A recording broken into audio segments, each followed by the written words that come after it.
আছে না পেরে বলে, ছেলের কথা ভাবতে যেয়ে কি নিজের মাথাটা খেয়েছো?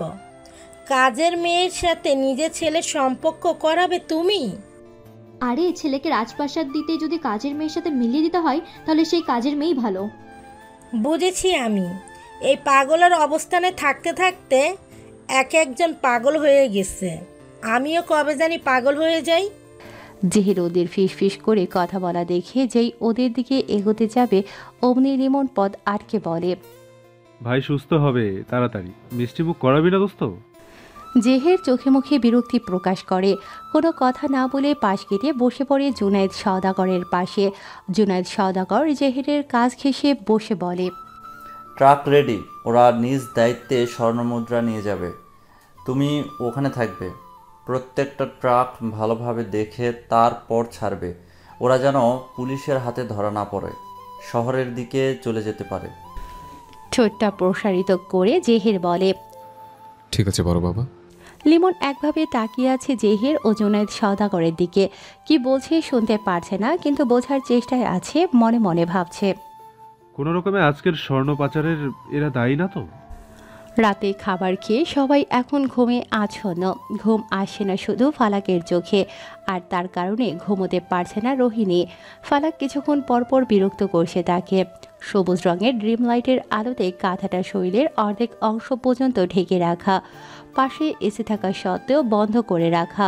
ফালাকের শীত করছে খুব, তাই মাথার উপর ফ্যান ছাড়া রোহিণী এসিতে অভ্যস্ত থাকলেও ফালাক অভ্যস্ত না। শুধু ঘর ঠান্ডা হলেই যেন নাই আটকে আসে তার। রোহিণীর দিকে তাকিয়ে ফালাক বলে, আচ্ছা আপু। রোহিণী ঘুম ঘুম কণ্ঠে বলে, জমিদার বাড়িতে কি ভূত আছে? না তো ভূত থাকবে কেন? আমি আশ্রমে থাকতে শুনেছি জমিদার বাড়ি নাকি আগেকার রাজা বাদশারা প্রতিশোধ নিতে আসে। ঘুম ঘুম ভাব থাকলেও রোহিণী ফালাকের এমন কথা শুনে হেসে দেয়। এতক্ষণ বন্ধ থাকা চোখ মেলে ফালাকের দিকে ফিরে বলে, ওগুলো রূপকথার গল্পের জন্য অমন বলে। অনেকে ভৌতিক ঘটনাগুলো শুনতে খুব ভালোবাসে তাই। তাহলে ওসব কিছু নেই? ও আচ্ছা, উনি এত রাতে কিছু খায়নি, ক্ষুধা লাগবে না ওনার? রোহিণী মুখে মুস্কি হাসি ফুটিয়ে বলে, জুলফিকার ভাইকে এখন ঘুমের মধ্যে থাকতে হবে, অন্তত আজকের রাতটা, না হলে ঘুম থেকে উঠলেই মাথা ব্যথা করবে। খালামণিকে বলেছি সকাল সকাল নাস্তা তৈরি করার জন্য, ভোরেই খাবার দিয়ে দিবে। আচ্ছা এখন ঘুমাও ফালাক, কালকে আবার নতুন জায়গায় যাবে শুনেছি, নাচের কোনো লোকজন আসবে, ডিরেক্টর ও হিরো হিরোইন আসবে সেখানে। হিরো হিরোইন আসবে শুনে ফালাক খুশি হয়ে বলে, কখনো সরাসরি হিরো হিরোইন দেখতে পারবো ভাবিনি আমি। রাজকীয় কোনো স্থান থাকলে সেখানে শুটিংয়ের জন্য সবাই চেষ্টা করে শুনেছি। সওদাগর জমিদার বাড়ির জন্য নাকি অনেক আগে থেকেই শুটিংয়ের লোকেরা কথা বলেছে, আঙ্কেল না করতো, এখন সব দিক সামাল দিতে শুটিংয়ের অনুমতি দিতে হলো। সব থেকে বড় কথা, জমিদার বাড়ির যে আসল মালিক সেই না বুঝে অনুমতি দিয়েছে। কে সে? জুলফিকার ভাই। ভ্রুকুটি করে ফালাক বলে, উনি এত কিছু একা ভোগ করবে? এই বংশের নিয়ম অনুসারে এটাই করতে হবে, কিন্তু ভাই অনেক ভালো মনের মানুষ, সব পরিবারে থাকতে সে পছন্দ করে। ও হামি দিদি দিদি রোহিণী বলে, এখন ঘুমাও ফালাক, সকালে উঠতে হবে তো। আচ্ছা। রোহিণী চোখ বন্ধ করে ফালাকের হাতের উপর হাত রাখে। ফালাকও চোখ বন্ধ করে। গভীর রাত, চারদিকে নিস্তব্ধতা, নির্দিষ্ট এক জায়গায় পুলিশের গার্ড। এই সময় প্রতিটি যাতায়াত করা গাড়িগুলোকে সার্চ করা হচ্ছে। জেহির আর তার লোকেরা মিলে জমিদার বাড়ির সামনে ট্রাকের কাছে দাঁড়িয়ে আছে। ট্রাক খুলে জিনিসগুলো দেখছে, কথা ছিল স্বর্ণের উপর মাছ রেখে দেবে। জেহেরের লোকেরা ঠিক তাই করলো। জেহের উপর থেকে চোখ বুলিয়ে বলে, সব ঠিক আছে তো? জেহেরের পাশে থাকা ট্রাক ড্রাইভার বলে, হ্যাঁ স্যার, সব ঠিকঠাক আছে, পুলিশের লোক ধরতেই পারছে না। শয়তানি হাসি হাসতো জেহের, তারপর বলে, আচ্ছা তাহলে যাও তোমরা, আমি পেছে পেছে গাড়ি নিয়ে শহর পর্যন্ত আসছি। লোকটি গামছা দিয়ে মুখ মুছে ট্রাকে উঠল। রাতের বেলাও যেন গরমটা অতিরিক্ত রয়েই গেছে। ট্রাক চলতে থাকলে জেহের পিছু পিছু যেতে থাকে নিজের বাইকে করে। কিছু দূর যেতেই যখন পৌরসভার কাছে ট্রাক আসে তখনই দেখল পুলিশের রাস্তা আটকে আছে, সার্চ করছে প্রতিটি গাড়ি ও ট্রাক। ড্রাইভার ট্রাক থামালো, পেছনে জেহেরও বাইক থামালো। ট্রাক থেকে লোকজন নামতেই লিমনও তার সহকর্মীরা এসে সার্চ করতে শুরু করলো। জেহের গাড়ির হেলমেট পরা অবস্থায় দেখছে, মুখে হাসি ফুটে আছে এখনও। লিমনের সাথে থাকা পুলিশেরা ব্যাগের উপর বাড়ি দিতে থাকে। ব্যাগ থেকে মাছের গন্ধ ছাড়া কিছুই আসে না। বাড়ি দেওয়ার কারণে কিছু মাছ বাইরে চলে আসে। পুলিশটি লিমনের উদ্দেশ্যে বলে, স্যার, এর মধ্যে সব মাছ, ওসব এর মধ্যে থাকা সম্ভব না। লিমন তার দাড়িটা বৃদ্ধাঙ্গুল দিয়ে চুলকাতে থাকে, কিছু একটা ভেবে বলে, তোমার কি মনে হয় চোর রাতের বেলা চুরি করে নিজেকে ধরা দিতে, আর চুরি করার আগে গায়ে তেল মাখে ধরা খেলে যাতে মার খায় তার জন্য? পুলিশ লোকটি আমতা আমতা করে বলে, না মানে তেলটা মাখে কারণ গা পিচ্ছিল থাকতে যেন ধরতে গেলে ছুটে যেতে পারে তাই। ব্যাপারটা মাথায় রাখা ভালো। এতদিন জানতাম শাক দিয়ে মাছ ঢাকে, আজ জানবে মাছ দিয়ে স্বর্ণ মুদ্রা ঢাকে। পুলিশ লোকটি আহামক হয়ে গেল। লিমন এক লাফ দিয়ে ট্রাকে উঠে দাঁড়ালো। ড্রাইভার আর তার পাশের লোকটি ভয় পেল, শুকনো ঢোক গেলে বলে, উনি তো সার্চ করেছে স্যার, আমকো এখন সাইরা দেন। ভোরবেলা এই তাজা তাজা মাছ নিয়ে পৌঁছে দিতে হইব। সময়ের মধ্যে পৌঁছাইতে না পারলে মালিক টাকা দিত না। বাজারে সকাল সকাল মাছ বিক্রি হয়। লিমন লোকটির দিকে তাকিয়ে ফিচেল হেসে বলে, উপর মহলের থেকে আসা নোটিশের কথা মতো না চললে যে আমার চাকরিও থাকবে না, তাই আমাকে আমার দায়িত্ব পালন করতে হবে, না হলে তোমাকে বাধা দেওয়ার অপরাধে আমার সাথে জেলে যেতে হবে।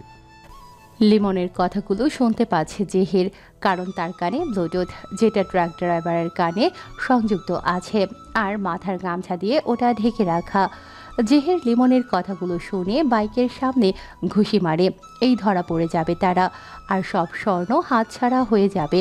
স্বর্ণগুলো বিদেশে পাচার করে দিলে তাও কোটি কোটি টাকা পেত। এখন সরকারের দখলে গেলে সব শেষ। লিমন এক একটা ব্যাগ সরিয়ে দেখে বড় বড় ড্রামগুলো খুলে দেখতে পেল তাতেও মাছ। সাথে থাকা পুলিশদের ডেকে বলে, এক একজন এক একটা ড্রাম চেক করো, মাছ ছাড়া কিছু পেলেই আমাকে বলবে। সবাই মিলে ড্রামের ভেতরটা সার্চ করে, মাছ ছাড়া কেউ কিছুই পেল না। একজন পুলিশ বলে, স্যার, প্রত্যেকটা ড্রাম তল্লাশি করা হলো, একটা ড্রামও মাছ ধরা কিছুই নেই। এটা শুনে জেহের অবাক হলো। ট্রাকের স্বর্ণ তো সেই রেখেছিল, সন্ধ্যায় লোকেদের দিয়ে সব ঠিক করে রেখেছিল, তাহলে ওগুলো গেল কোথায়? জেহেদের ভাবনার মাঝেই সেখানে একদল লোক বাইকে করে চলে যায়। গার্ডের ওখানে এসে সবাই সেখানে হাতে থাকা শুকনো ছাই মাটির ব্যাগ ছুঁড়ে মারে। এতগুলো ব্যাগ থেকে ধুলোবালি ফেলার কারণে সব ধুলোবালি পুলিশ সহ ট্রাক ড্রাইভারের চোখে মুখে লাগে। সবাই চোখ বন্ধ করে নেয়। ঠিক তখনই একটা ট্রাক শো করে চলে যায়। ট্রাকটি যখন জেহেরের পাশ দিয়ে যাচ্ছিল তখন জেহেরের দিকে একটি খুঁটির সাথে বেঁধে রাখা কিছু ছুঁড়ে মারল, যেটা জেহেরের পায়ে এসে লাগে। ট্রাক চলে যাওয়ার পর জেহের সুতো দিয়ে বাঁধা ইটের টুকরো উঠিয়ে হাতে নিল। সুতো খুলে দেখলো একটি কাগজ, তাতে লেখা, এত সহজে অন্যের হক মেরে খেতে পারবেন না, যার হক এগুলো তারই প্রাপ্য। আমি কে জানার চেষ্টা করে লাভ নেই, এত তাড়াতাড়ি ধরা দিচ্ছি না আমি। চিঠিটা পড়ে জেহের রাগে গজগজ করতে থাকে। বাইক নিয়ে চলে যায় মহরের দিকে। সন্দেহ মেটাতে চলে গেল জুলফিকারের ঘরে। রোহিণী যেহেতু বলেছে জুলফিকার অনেকটাই সুস্থ আর তার মাঝে কোনো নেগেটিভ কিছু ধরা দেয়নি, তাই জেহেরের সন্দেহ জুলফিকারের দিকে। সে তো আর জানে না তার মা জিসানের রিপোর্ট দিয়ে এমনটা করেছে। জুলফিকারের ঘরে এসে জেহের দেখতে পেল জুলফিকার ঘুমিয়ে আছে। দরজা চাপিয়ে চলে আসে জেহের, রাগে মাথা ফেটে যাচ্ছে তার। ঘরে এসে দেয়ালে ঘুষি মেরে রাগ দমন করে। চিঠিতে জেহেরকে আপনি বলে সম্বোধন করা হয়েছে, জুলফিকার হলে তো আপনি বলতো না। আবার ভাবছে এগুলোর হক তো জুলফিকার নিজেই ছিল, সেই তো এই স্বর্ণমুদ্রা খুঁজে পায়। এগুলো কাউকে জানানোর আগেই জেনে যায় সওদাগর বাড়ির শত্রু চৌধুরী পরিবার। তারাই প্রথমে উঠে পড়ে লেগেছিল জুলফিকারের থেকে এই গোপন স্বর্ণমুদ্রা কেড়ে নেওয়ার জন্য, কিন্তু একটুর জন্য তারা ব্যর্থ। তার আগে জুনায়েদ সওদাগরের কাছে জুলফিকার বলে দেয় কিভাবে এগুলো পেয়েছে এটা কেউ জানে না, কিন্তু এখন সবার উদ্দেশ্য এই স্বর্ণমুদ্রা দ্বারা নিজেদের স্বার্থ সিদ্ধি করা। জেহের ভাবছে, কোনোভাবে স্বাধীন চৌধুরী সব জেনে গেল না তো? এগুলো ওর চক্রান্ত হতেও পারে। ধরা দেবে না বলে এভাবে চিঠি লেগেছে, আবার যার হক তাকে দেবে বলছে। তাহলে কি এটা কে ছিল? জুলফিকারের খাস চামচে মির্জাফর নয় তো? ওকে তো সেদিনের পর থেকে দেখছি না। সামনে একজন চাকর হয়ে এত বড় কাজও করতেই পারবে না। স্বাধীন চৌধুরী বর্তমান চৌধুরী বংশের উত্তরাধিকারী, বাবা সাহিল চৌধুরী। ওরাও একসময় জমিদার ছিল। জুলফিকারের বড় বাবা অর্থাৎ জুনায়েদ সওদাগরের দাদার সাথে সাহিল চৌধুরীর দাদার মধ্যে বন্ধুত্বের সম্পর্ক ছিল, যেটা নষ্ট হয় সাহিল চৌধুরীর দাদার অতিরিক্ত লোভ লালসার কারণে। লোভ সবার মাঝেই বিরাজ করে, কিন্তু চৌধুরী পরিবারের লোকেরা তখন অতিরিক্ত জুয়া ও নারী পাচারে সংযুক্ত ছিল, যেটা ধরা পড়ে জুনায়েদ সওদাগরের দাদার কাছে। তিনি তখনই সবার সামনে এই অপরাধীর বিচার করেন। পুলিশের কাছে ধরিয়ে দেয়া হয় তাকে। এরপর তাদের সেই জমিদার বাড়িটা সুরক্ষিত থাকে না। এক এক করে সব হারিয়ে তারা নিজস্ব আলাদা দালান তৈরি করে। সেই থেকেই রাগ চেপেছে সওদাগর পরিবারের ওপর। সুযোগ পেলেই চৌধুরী পরিবার সওদাগর পরিবারের ওপর হামলা চালিয়ে দেয়। আজকেও হয়তো এমন কিছু হয়েছিল, যেটা অনুমান করছে জেহের। অন্যদিকে লিমন চোখ খুলে দেখল তার সামনে থেকে একটি ট্রাক চলে গেছে। এতটা দ্রুত গতিতে চলে গেছে যে ওখান থেকে তাকে ধরতে পারবে না সে। তবুও বাইক নিয়ে ছুটছে সেদিকে। লিমন শিওর ওই ট্রাকে আছে স্বর্ণগুলো। লিমনের পাশাপাশি বাকি পুলিশেরাও খুব করে কাশতে কাশতে চলে গেল সেদিকে। মাঝে থাকা ট্রাক ড্রাইভার এবার কানে থাকা ব্লুটুথে বলতে থাকে, এখন কি করব স্যার? জেহের রাস্তায় ব্লুটুথ ছুঁড়ে ফেলে আসে, যেটা জঙ্গলে পড়ে আছে। ড্রাইভার কোনো উত্তর না পেয়ে মাথা থেকে মোড়ানো গামছা খুলে কানে ব্লুটুথ সরিয়ে নিল। হাঁপ ছেড়ে বলে, এই গুপ্তধনগুলো যে কার হাতে পড়লো কে জানে। লিমন যেতে যেতে অনেক দূরে গিয়েও পেল না সেই কাঙ্ক্ষিত ট্রাক। মাছের ট্রাক ড্রাইভার এক পাশ হয়ে যখন নিজের ট্রাকে উঠতে নেবে, তখন দেখলো তার পাশ দিয়ে আবারও সেই ট্রাক চলে যাচ্ছে ঝুমঝুমপুর রাস্তার দিকে। অবাক হয়ে লোকটি বলে, এটা কি হলো? ফিরেই যখন আসবে এটা কি হলো? ফিরেই যখন আসবে তাহলে এত নাটকের কি দরকার ছিল? নাকি পুলিশের সাথে সাথে জেহেদ সর্দার বোকা বানালো? লোকটি ট্রাক নিয়ে চলে যায় আড়তে। আপাতত মাছগুলো গ্রামের বাজারে কাজে লাগাবে। শহরে নিয়ে যেতে গেলে এখন মাছগুলো নষ্ট হয়ে যাবে। যেভাবে পেটানো হলো ব্যাগের উপর দিয়ে, তাতে মাছ ভালো থাকার কথা না। লিমন যখন ট্রাক ধরতে পারায় ব্যর্থ, তখন সে সেখানে দাঁড়িয়ে যায়। পেছনে থাকা হাবিলদার বলে, এখন কি করব স্যার? বিরক্তির সাথে লিমন বলে, আর কি করবে? মনে মনে যা চাচ্ছিলে তাই করো। যাও বউয়ের শাড়ির আঁচলের নিচে মুখ ঢাকতে। হাবিলদার লজ্জা পেয়ে আশেপাশে তাকায়, বাকিরা হাসতে থাকে। লিমন বলে, আদৌ কি আজকে কোনো গুপ্তধন পাচার হয়েছে, নাকি আমাকে ব্যস্ত রাখতে এই মিথ্যা খবর দেওয়া? পকেট থেকে ফোন বের করে লিমন অচেনা নাম্বারে কল করে। ঘুম ঘুম চোখে ওপাশের লোকটি বলে, কি স্যার, পেয়েছেন গুপ্তধন? লিমন রাগে চিল্লিয়ে বলে, মাতাল হয়ে পুলিশকে মিথ্যা খবর দাও? তোমাদের এক একটাকে জেলের ভাত খাওয়াবো। লোকটি চোখ মেলে তাকালো, শোয়া থেকে উঠে বসে বলে, মিথ্যা খবর কেন, একদম তাজা খবর। সওদাগর বাড়ির লোকেরা আজকে গোপন স্বর্ণ পাচার করবে। এটা আমি ওদের কাছে আমার গোপন জেলা থেকে জানতে পেরেছি। আমার লোক মিথ্যা বলবে না। সওদাগর বাড়ির ট্র্যাক ধরেছি, কিন্তু তাতে ছিল মাছ। এখন এটা নিশ্চয়ই বলবে না ওই মাছ হলো আসল গুপ্তধন? আরে স্যার, আপনাকে টুপি পরিয়েছে, আমি শিওর এর মধ্যে কাজ সাজিয়ে চলছে। লিমন বাকি কথা শোনার আগে কল কেটে দিল। সবাইকে বলে, আজকের মতো বাড়ি চলো সবাই, কাল দেখা যাবে বাকিটা। আর হ্যাঁ, আমি একটা নাম্বার পাঠাচ্ছি, এটা ডিটেলস বের করে আমাকে জানাও। লিমন কল কাটার পর বিরক্ত ও রেগে বিছানা থেকে উঠে লুঙ্গি ঠিক করতে করতে গোয়াল ঘরের দিকে গেল স্বাধীন চৌধুরী।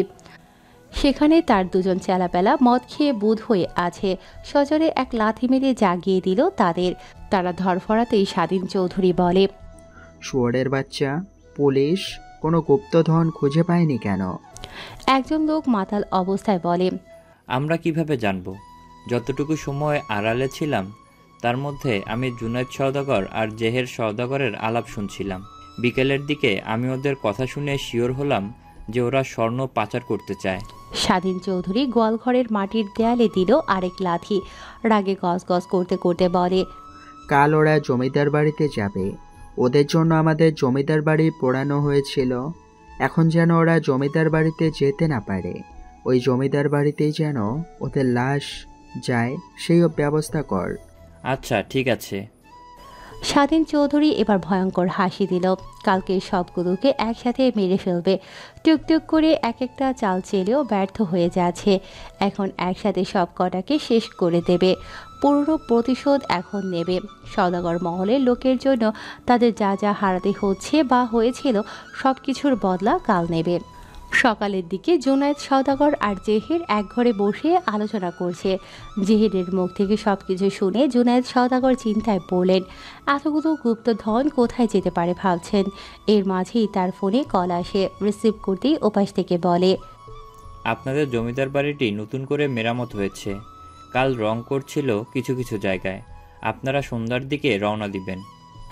জুনায়েদ সওদাগর জবাবে বলেন, আচ্ছা।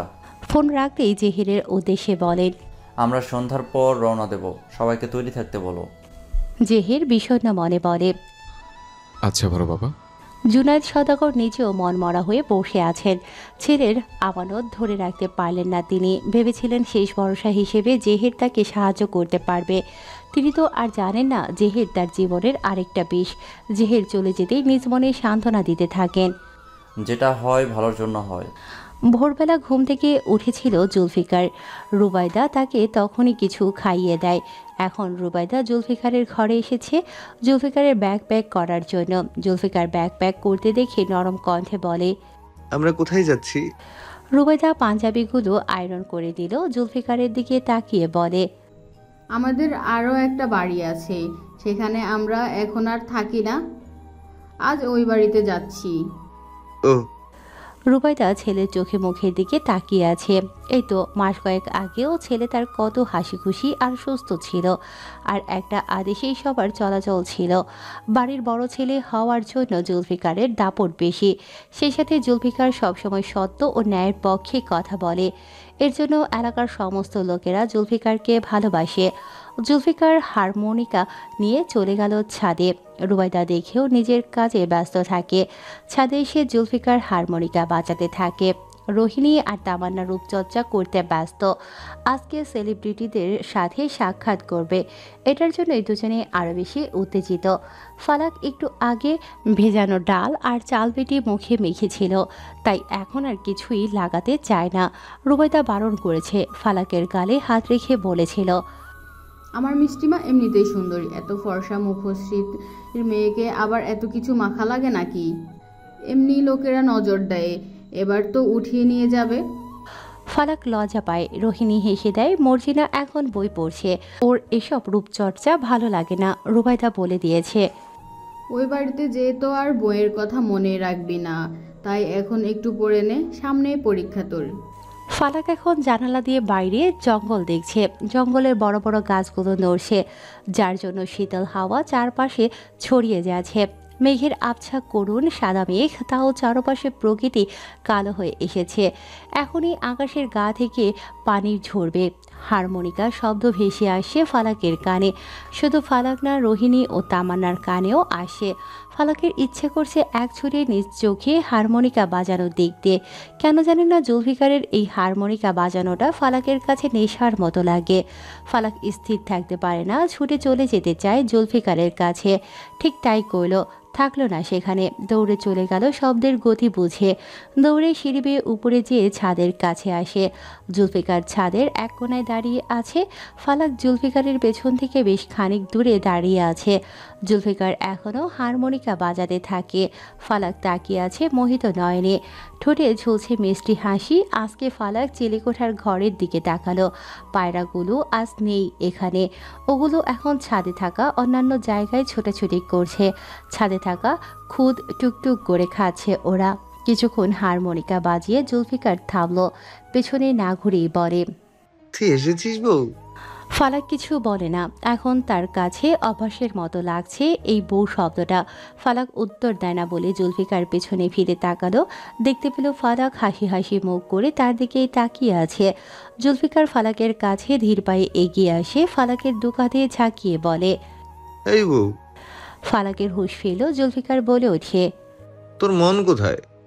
ফালাক আর মনে বলে। আপনার দিকেই। জুলফিকার হেসে দেয়। কালো ঠোঁটের এই হাসিটা ফালাকের জ্ঞান শূন্য করে দেয়। জুলফিকার কিছু একটা ভেবে বলে, কাল তুই আমাকে বিয়ে করার নাম করে কি করেছিলি? ফালাকের হাসি মুখটা আস্তে আস্তে নিস্তেজ হয়ে যায়। এবার কি উত্তর দেবে সে? জুলফিকার আবারও বলতে শুরু করে, তুই কিন্তু পচা বউ। কি? হ্যাঁ, তুই তো স্বামীর সাথে বাসর করিস না। পচা বউ বাসর করতে চায় না। ফালাক নাক মুখ কুঁচকে বলে, ড্যাড বলেই চলে যেতে নেয় ফালাক। ফালাক পেছনে ঘুরতেই তার বড় বড়